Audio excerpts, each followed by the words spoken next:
विधानसभा में भी दिखेगा क्या? जीत का यही पैटर्न विधानसभा के चुनाव में दिखेगा? हम जरूर उसके वैसा ही हमारी कोशिश रहेगी।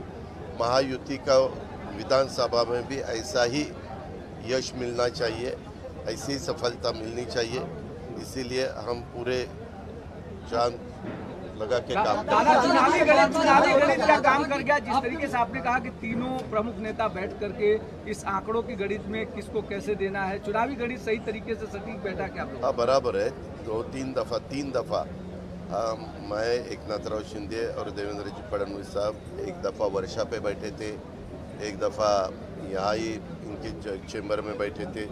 अलग अलग जगह हम 3 दफ़ा बैठे थे और तीनों दफ़ा हमने ये सोचा था कि हम जिस विधायक के लिए काम करेंगे वो बीजेपी और हम और शिवसेना तीनों मिलके नहीं, हम किसी के ऊपर काम करेंगे, रिक्वेस्ट करेंगे।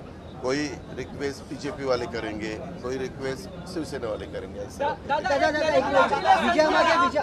लोकसभा में इस तरीके के परिणामों की अपेक्षा थी, वो नहीं मिल पाई, इसलिए नैरेटिव सेट किया गया था कि अजीत दादा को अच्छे परिणाम नहीं मिले, लेकिन इसकी वजह से नैरेटिव तोड़ने में आपको वो नैरेटिव के बारे में मैं ज़्यादा नहीं सोचता। मैंने पहले ही आपको बताया, डेवलपमेंट के बारे में मैं सोचता हूँ और हम डेवलपमेंट के बारे में ही सोचेंगे।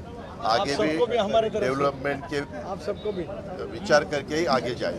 विजया मागे काय अदृश्य शक्ती होती का? पण या विजया मागे कुठल्या अदृश्य शक्तीचा हात होता का? नाही हो, हे अदृश्य शक्ती व्यक्ती काही नसतं। प्रयत्न करायचे असतात, तुम्हाला संबंध चांगले ठेवायचे असतात आमदारांशी। तुमचे संबंध कसे आहेत त्याच्यावर त्या सगळ्या गोष्टी अवलंबून असतात। आमच्या सगळ्याच सहकारी मित्रांनी त्याच्यामध्ये चांगल्या प्रकारे काम केलं आणि आम्हाला ज्यांनी शब्द दिले त्यांनी आम्हाला मतदान केलं, ह्या निकालावरून दिसतंय। त्याच्यावर आम्ही सगळ्यांचे मनापासून आभार मानतोय। धन्यवाद।